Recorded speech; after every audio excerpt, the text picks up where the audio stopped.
आज हम लोग एनसीईआरटी का जो बुक है हमारा पर्यावरण, उसका चैप्टर नंबर 4 जो वायु है, उसका जो भी इम्पोर्टेंट नोट्स है उसको हम लोग देखेंगे। तो वायु क्या होता है? वायु, हमारी पृथ्वी चारों ओर से वायु की घनी चादर से घिरी हुई है। हमारी पृथ्वी चारों तरफ से वायु की घनी चादरों से घिरी हुई है, जिसे वायुमंडल कहते हैं, जिसे वायुमंडल कहते हैं। तो ये हो गया। इसके बाद जो है वायुमंडल का संघटक, वायुमंडल में कौन कौन सी गैसें हैं, कितनी मात्रा में है। तो ये देखिए, जिस वायु का उपयोग हम सांस लेने के लिए करते हैं वास्तव में वह अनेक गैसों का मिश्रण होती है। नाइट्रोजन तथा ऑक्सीजन ऐसी दो गैसें हैं जिनसे वायुमंडल का बड़ा भाग बना है। नाइट्रोजन तथा ऑक्सीजन ऐसी गैसें हैं जिससे वायुमंडल का बड़ा भाग बना होता है। नाइट्रोजन और ऑक्सीजन सबसे ज़्यादा है वायुमंडल में, इसलिए ये बात कही गई है। अब देखिए नाइट्रोजन कितना परसेंट है? नाइट्रोजन 78% होता है और ऑक्सीजन जो है 21% होता है। उसके बाद तीसरे नंबर पे आर्गन होता है। तो आर्गन कितना है? 0.093% आर्गन होती है। उसके बाद जो होता है कार्बन डाइऑक्साइड 0.03% होते हैं। उसके बाद अन्य गैसें में 0.04% अन्य गैसें होते हैं। तो ये क्रम याद करिएगा, याद रखिएगा, ये परीक्षा में पूछता है। पहला नाइट्रोजन होता है, फिर उसके दूसरे नंबर पे ऑक्सीजन आता है, फिर तीसरे नंबर पे आर्गन आता है, आर्गन जो निष्क्रिय गैस है, और चौथे नंबर पे आता है कार्बन डाइऑक्साइड गैस 0.03%। इसका परसेंटेज भी याद रखेंगे, ये परीक्षा में पूछता है। अन्य गैस में 0.04% होती हैं। इसके आगे देखिए नाइट्रोजन के बारे में। नाइट्रोजन वायु में सर्वाधिक पाई जाने वाली गैस है। जब हम सांस लेते हैं तब फेफड़ों में कुछ नाइट्रोजन भी ले जाते हैं। जब हम लोग सांस लेते हैं तो फेफड़ों में कुछ नाइट्रोजन भी ले जाते हैं और फिर उसे बाहर निकाल देते हैं। परंतु पौधों को अपने जीवन के लिए नाइट्रोजन की आवश्यकता होती है। ये नाइट्रोजन की आवश्यकता किनको? पौधों के अपने जीवन के लिए होती है। लेकिन हम लोग सांस के माध्यम से नाइट्रोजन चला जाता है लेकिन फिर वापस कर देते हैं। इसके बाद है ऑक्सीजन। ऑक्सीजन ये दूसरे नंबर वाले जो गैस है पर्यावरण में, इसकी दूसरा स्थान है। तो ऑक्सीजन वायु में प्रचुरता से मिलने वाली दूसरी गैस है। मनुष्य तथा पशु सांस लेने में ऑक्सीजन प्राप्त करते हैं। हरे पादप प्रकाश संश्लेषण द्वारा ऑक्सीजन उत्पन्न करते हैं। तो प्रकाश संश्लेषण की क्रिया द्वारा जो पेड़ पौधे हैं वो ऑक्सीजन देते हैं और कार्बन डाइऑक्साइड लेते हैं। ये चीज़ हो गया। इसके बाद है कार्बन डाइऑक्साइड, तीसरे नंबर वाला जो गैस है। ये कार्बन डाइऑक्साइड जिसका स्थान चौथा है, लेकिन यहाँ तीसरा लिखा है। ये चौथे नंबर पे है, लेकिन पहले ये तीसरे नंबर पे यहाँ लिखा गया है, ये ध्यान रखेंगे। ये अन्य महत्वपूर्ण गैस है। हरे पादप अपने भोजन के रूप में कार्बन डाइऑक्साइड का प्रयोग करते हैं और ऑक्सीजन वापस देते हैं। तो ये चीज़ ध्यान रखेंगे। उसके बाद मनुष्य और पशु कार्बन डाइऑक्साइड बाहर निकालते हैं। मनुष्यों तथा पशुओं द्वारा छोड़ी जाने वाली कार्बन डाइऑक्साइड की मात्रा पादपों द्वारा प्रयोग की जाने वाली गैस के बराबर होती है, जिसे संतुलन बना रहता है। सही बात है, जितना हम लोग ऑक्सीजन लेते हैं फिर कार्बन डाइऑक्साइड छोड़ते हैं, वो पेड़ पौधे कार्बन डाइऑक्साइड लेकर ऑक्सीजन देता है, ये संतुलन बना रहता है। इसके बाद आर्गन जो गैस है, आर्गन एक रासायनिक तत्व है। यह एक निष्क्रिय गैस है।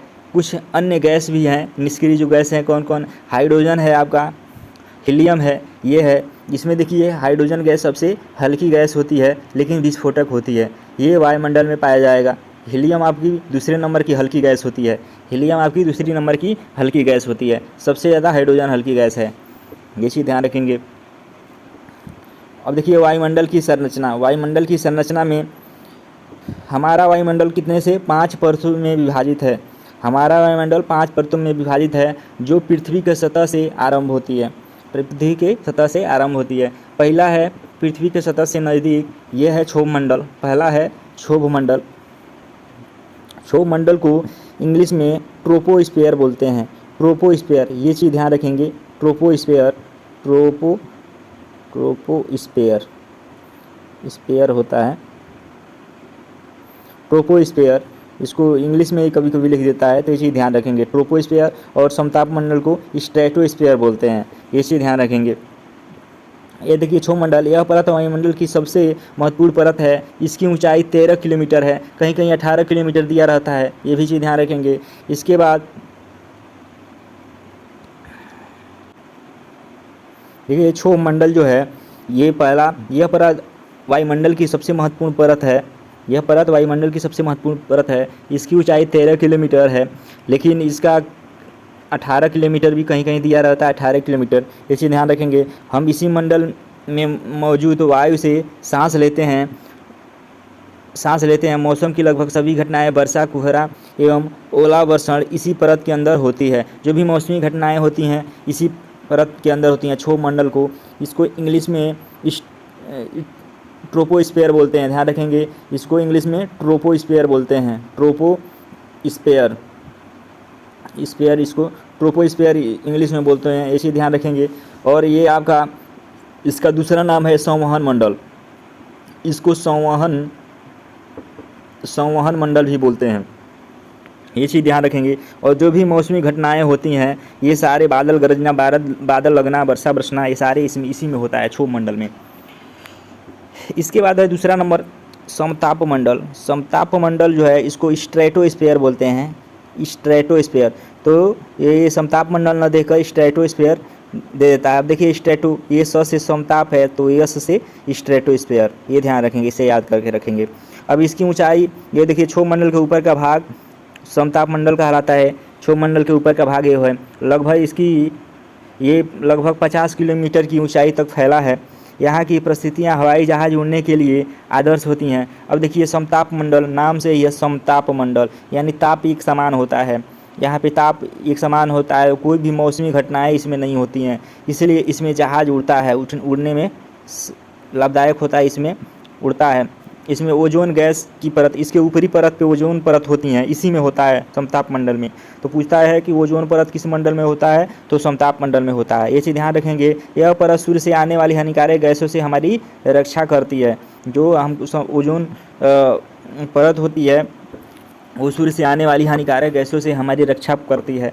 ओजोन परत की इकाई जो होती है डाप्सन होती है, डाप्सन होती है इसकी इकाई, ये चीज़ ध्यान रखेंगे। डाप्सन, ये पूछता है कि ओजोन परत की इकाई क्या होती है, तो ये डाप्सन होती है।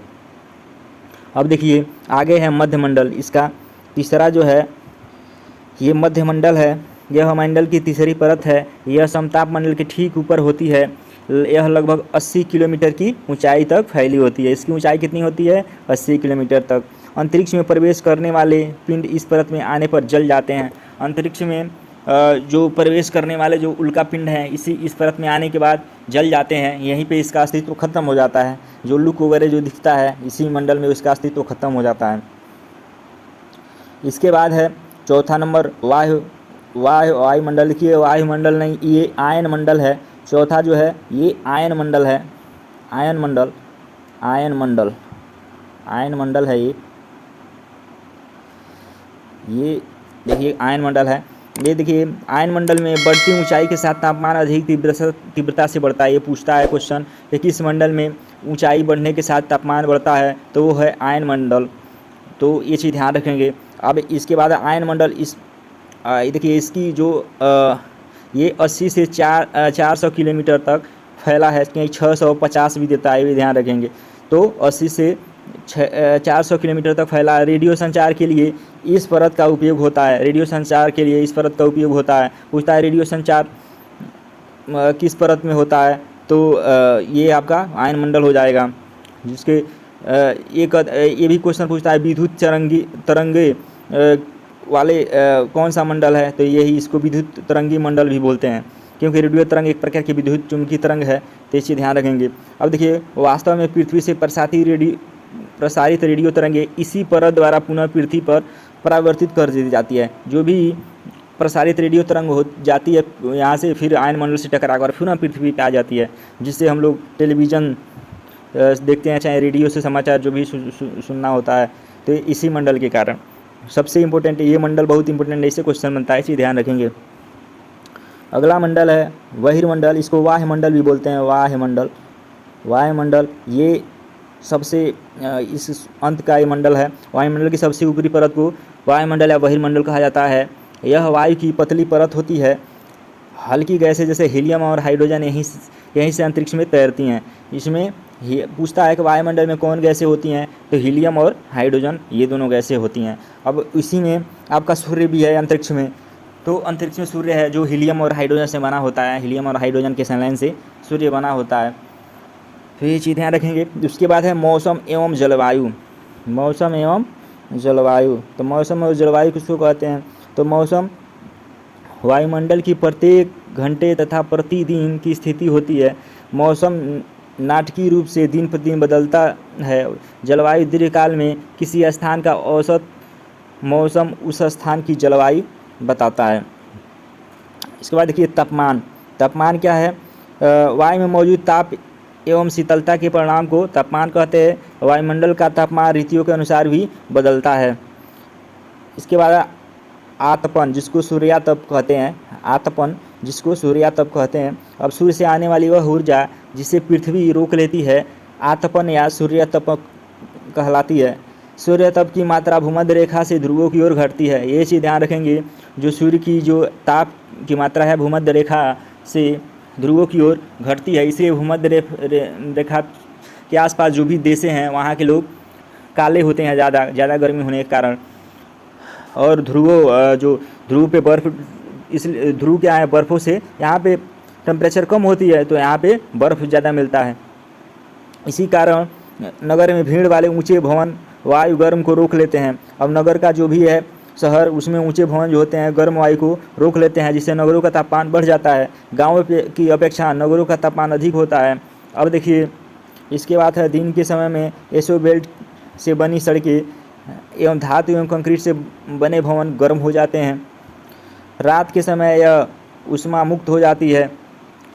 अब देखिए वायुदाब किसको कहते हैं? वायुदाब पृथ्वी की सतह पर वायु के भार द्वारा लगाया गया दाब वायुदाब कहलाता है। वायु हमारे शरीर पर उच्च दाब के साथ बल लगाती है, किंतु हम इसका अनुभव नहीं करते। यह इसलिए होता है क्योंकि वायु का दाब हमारे ऊपर सभी दिशाओं से लगता है और हमारा शरीर विपरीत बल लगाता है। वायुमंडल में ऊपर की ओर जाने पर वायु दाब तेज़ी से गिरने लगता है। वायुमंडल में ऊपर की ओर जाने पर वायु दाब तेज़ी से गिरने लगता है। समुद्र स्तर पर वायु दाब का क्षैतिज विवरण किसी स्थान पर उपस्थित वायु के दबाव द्वारा प्रभावित होता है। वायु सदैव उच्च दाब से निम्न दाब की ओर गमन करती है, इसे ध्यान रखेंगे। देखिए जो भी इम्पोर्टेंट चीज़ें हैं मैं बता दे रहा हूँ, और थोड़ा कम है उसको थोड़ा जल्दी हम लोग देखेंगे। अब देखिए पवन किसको कहते हैं? उच्च दाब क्षेत्र से निम्न दाब की ओर वायु की गति को क्या कहते हैं? पवन कहते हैं। देख लीजिए पवन किसको कहते हैं? उच्च दाब क्षेत्र से निम्न दाब क्षेत्र की ओर वायु की गति को पवन कहते हैं। पवन के प्रकार, पवन देखिए पवन कितने प्रकार का होता है? तो 3 प्रकार की पवन होती हैं। देखिए व्यापारिक पवन, अस्थायी पवन जो है व्यापारिक पश्चिमी एवं पूर्वी पवनें हैं, ये वर्ष भर लगातार निश्चित दिशा में चलती हैं, ये अस्थायी पवनें, अस्थायी हैं ये। और मौसमी पवनें हैं, ये पवनें विभिन्न ऋतुओं में अपनी दिशा बदलती रहती है। उदाहरण के लिए भारत में मानसूनी पवनें हैं। अब देखिए स्थानीय पवनें। स्थानीय पवनें क्या है? ये पवनें किसी छोटे क्षेत्र में वर्ष या दिन के किसी विशेष समय में चलती है। उदाहरण के लिए स्थल एवं समुद्री समीर या भारत के उत्तरी क्षेत्र की गर्म एवं सूक्ष्म स्थानीय पवनों को लू कहते हैं। ये भी स्थानीय पवन है। लू कौन सा है? स्थानीय पवन है। ये भी एक निश्चित वर्ष या दिन के किसी निश्चित विशेष समय में चलती है, जो मई जून के महीने में चलता है, तो ये स्थानीय पवनें हैं। अब देखिए आर्द्रता किसको कहते हैं? आर्द्रता वायु में किसी भी समय जलवाष्प मात्रा को आर्द्रता कहते हैं। वायु में जो जलवाष्प की मात्रा मिल जाता है तो आर्द्रता वही होता है। वायु में जलवाष्प की मात्रा अत्यधिक होती है, उसे आर्द्र कहते हैं। जब वायु में जलवाष्प की मात्रा कम होती है उसे शुष्क कहते हैं। जब जल वाष्प ऊपर उठता है तो यह ठंडा होना शुरू हो जाता है। जल वाष्प संघनित होकर जल की बूंद बनाते हैं। बादल इन्हीं जल बूंदों का ही एक समूह होता है। जब जल की बूंद इतनी भारी हो जाती है कि वायु में तैर न सके, तब ये वर्षा के रूप में नीचे आ जाती है, जिसको वर्षण कहते हैं। अब देखिए इसके बाद वर्षा जो है पृथ्वी पर जल के रूप में गिरने वाला वर्षण क्या कहलाता है? वर्षा कहलाता है। ज़्यादातर भौम जल वर्षा जल से ही प्राप्त होते हैं। क्रियाविधि आधार पर वर्षा 3 प्रकार का होता है, सोहमनी वर्षा, पर्वतीय वर्षा और चक्रवाती वर्षा। ये चीज़ ध्यान रखेंगे। इसके साथ जो भी इम्पोर्टेंट चीज़ें था हम लोग एक एक करके पढ़ लिए। ये वायु चैप्टर से जो एनसीईआरटी का महत्वपूर्ण नोट्स है, ये चीज़ ध्यान रखेंगे। अब इसके बाद हम लोग इसके ऑब्जेक्टिव पढ़ेंगे। देखिए पहला क्वेश्चन है, निम्नलिखित कथनों पर विचार कीजिए। कथन 1 है, वायुमंडल में सबसे अधिक नाइट्रोजन गैस पाई जाती है। ये भी सही है, नाइट्रोजन गैस अधिक पाई जाती है। दूसरा आप कथन है, जब हम सांस लेते हैं तब ऑक्सीजन के साथ फेफड़े में कुछ नाइट्रोजन ले जाते हैं। ये भी सही है। तीसरा है, पौधे अपने जीवन के लिए नाइट्रोजन की आवश्यकता को वायुमंडल से पूरा करते हैं। अब नाइट्रोजन इतना आवश्यकता नहीं होती है फिलहाल, लेकिन ये एनसीईआरटी 1-2 ये पहले और दूसरे कथन को सही किया है। तो इसका आंसर जो हो जाएगा ये 1-2, यानी ऑप्शन ए इसका आंसर होगा। ऑप्शन ए इसका राइट आंसर हो जाएगा। अगला क्वेश्चन है, दूसरा क्वेश्चन है, वायुमंडल में पाई जाने वाली गैसों का प्रतिशत के आधार पर सही अवरोही अधिक से कम क्रम कौन सा है। तो अधिक से कम क्रम कौन सा है, तो इसमें देखिए सबसे पहला नाइट्रोजन होता है, फिर ऑक्सीजन, फिर आपका आर्गन गैस होता है, फिर आर्गन गैस होता है, उसके बाद होता है कार्बन डाइऑक्साइड। तो इसमें ये सी सही हो जाएगा, सी सही हो जाएगा। ये इसको ये बी मत कर दीजिएगा, नहीं तो गलत हो जाएगा। ये वाला सही, ये ऐसे होता है, पहले नाइट्रोजन, फिर ऑक्सीजन, फिर आर्गन का परसेंटेज होता है, फिर कार्बन डाइऑक्साइड का परसेंटेज होता है। ये चीज़ ध्यान रखेंगे और सबका परसेंटेज भी याद रखेंगे। अगला, मौसम से संबंधित सभी घटनाएं जैसे वर्षा, कोहरा एवं ओलावर्षण वायुमंडल की किस परत में होती है। तो वर्षा वायुमंडलीय घटनाएं किस मंडल में होता है, तो ये क्षोभ मंडल में होता है। तो इसका आंसर ऑप्शन ए हो जाएगा, क्षोभ मंडल। चौथा क्वेश्चन है, समताप मंडल से संबंधित निम्नलिखित कथनों में से कौन से कथन सत्य हैं। तो पहला है, क्षोभ मंडल का ऊपरी भाग समताप मंडल होता है। ये भी सही बात है, क्षोभ मंडल का ऊपरी भाग होता है समताप मंडल। दूसरा है, यह परत बादलों एवं मौसम संबंधी घटनाओं से लगभग मुक्त होती है। सही बात है, जिसमें समताप मंडल होता है इसमें कोई भी मौसमी संबंधी घटनाएं नहीं होती है, इसलिए इसमें जहाज उड़ता है। तीसरा है, ओजोन गैस की परत समताप मंडल में होती है। हाँ, इसकी समताप मंडल का ऊपरी भाग ही ओजोन परत है, ये भी सही है। तो इसका तीनों सही कथन दिख रहा है। तो इसका आंसर क्या हो जाएगा, इसका देखिए ये उपरोक्त सभी हो जाएगा, इसका आंसर उपरोक्त सभी हो जाएगा। तो उपरोक्त सभी इसका आंसर हो जाएगा। पांचवा क्वेश्चन है, हवाई जहाज वायुमंडल की किस परत में उड़ते हैं। तो हवाई जहाज समताप मंडल में उड़ते हैं। तो इसका आंसर क्या हो जाएगा, सी हो जाएगा, समताप मंडल। 6 नंबर क्वेश्चन है, अंतरिक्ष से आने वाले उल्कापिंड वायुमंडल में किस परत में प्रवेश करते ही जलने लगते हैं। तो ये इसका क्या हो जाएगा, मध्य मंडल। ये वो जो उल्कापिंड की बात कही गई है वो मध्य मंडल में कही गई है। तो इसका आंसर क्या हो जाएगा, सी हो जाएगा, मध्य मंडल में जलने लगता है। 7 नंबर क्वेश्चन है, निम्नलिखित कथनों पर विचार कीजिए। वो पहला कथन है, वायुमंडल यानी आयन मंडल में बढ़ती ऊंचाई के साथ तापमान अधिक तीव्रता से बढ़ता है। सही बात है। दूसरा कथन है, रेडियो संचार के लिए वायुमंडल परत का ही उपयोग होता है। वायुमंडल मतलब आयन मंडल है ये, ठीक है। तो ये हो जाएगा, ये दोनों सत्य दिख रहा है। तो इसका आंसर क्या हो जाएगा, इसका आंसर 1 और 2 दोनों हो जाएगा। इसका आंसर दोनों हो जाएगा। 8 नंबर क्वेश्चन है, निम्नलिखित कथनों में से कौन से कथन सत्य है। पहला है, सूर्य से आने वाली वह ऊर्जा से पृथ्वी रोक लेती है, सूर्यातप कहलाती है। सही बात है। दूसरा है, सूर्यातप की मात्रा पृथ्वी पर हर जगह एक समान होती है। हर जगह एक समान नहीं होती है। जो शहर होता है जिसमें बड़ी बिल्डिंगें होती हैं, उनके कारण वहाँ पे गर्मी होता है और देहात में ठंडी होता है। तो ये ऑप्शन ये हो जाएगा, इसका ये एक पहला ही सही होगा, केवल 1 हो जाएगा, केवल 1 ही सही होगा इसका, ये ध्यान रखेंगे। 9 नंबर क्वेश्चन है, निम्नलिखित कथनों को ध्यानपूर्वक पढ़िए। पहला कथन है, वायुदाब का क्षैतिज वितरण किसी स्थान पर उपस्थित वायु के ताप के द्वारा प्रभावित होता है। ये सही है, ये भी सही है। निम्न दाब के क्षेत्र बादल युक्त आकाश एवं नौ मौसम के साथ जुड़ा होता है। ये भी सही है। तीसरा क्या कह रहा है, वो उच्च वायुदाब के कारण स्पष्ट एवं स्वच्छ आकाश होता है, सही है। चौथा क्या है, वायु सदैव उच्च दाब से निम्न दाब के क्षेत्र की ओर गमन करती है, ये भी सही है, हम लोग नोट्स में पढ़े हैं। तो इसका क्या हो जाएगा, उपयुक्त सभी हो जाएगा, आंसर हो जाएगा उपयुक्त सभी। 10 नंबर क्वेश्चन है, निम्नलिखित में से कौन से सुमेलित है। पहला है, वर्ष भर लगातार निश्चित दिशा में चलने वाली पवन अस्थायी पवन है। निश्चित दिशा में चलने वाली पवन ये अस्थायी पवन होती है, स्थानीय पवन नहीं होती है, तो ये इसका ये गलत है। दूसरा कह रहा है, विभिन्न ऋतुओं में अपनी दिशा बदलने वाली पवन क्या होता है, मौसमी पवन होती है, ये सही है, ये सही है इसका। और तीसरा कह रहा है, किसी छोटे क्षेत्र में वर्ष या दिन के किसी विशेष समय में चलने वाली पवन क्या है, अस्थायी पवन नहीं, स्थानीय पवन वो होती हैं, तो ये भी गलत है। तो इसका दूसरा सही होगा, दूसरा कथन सही है, केवल 2 हो जाएगा इसका आंसर, केवल 2 हो जाएगा। हम लोग नोट्स पढ़े हैं, उसमें सब दिया है। 11 नंबर क्वेश्चन है, नीचे दिए गए कथन को ध्यानपूर्वक पढ़िए। जैसे जैसे वायु गर्म होती जाती है, वायु की जलवाष्प ग्रहण करने की क्षमता पर क्या प्रभाव पड़ता है, तो बढ़ती जाती है। जैसे जैसे वायु गर्म हो जाती है, वायु की जल वाष्प ग्रहण करने की क्षमता क्या होती है, बढ़ते जाती है, तो इसका आंसर ये हो जाएगा। इस तरह से जो भी इम्पोर्टेंट ऑब्जेक्टिव था एनसीईआरटी का हम लोग देख लिए। तो अगला चैप्टर हम लोग नेक्स्ट वीडियो में पढ़ेंगे।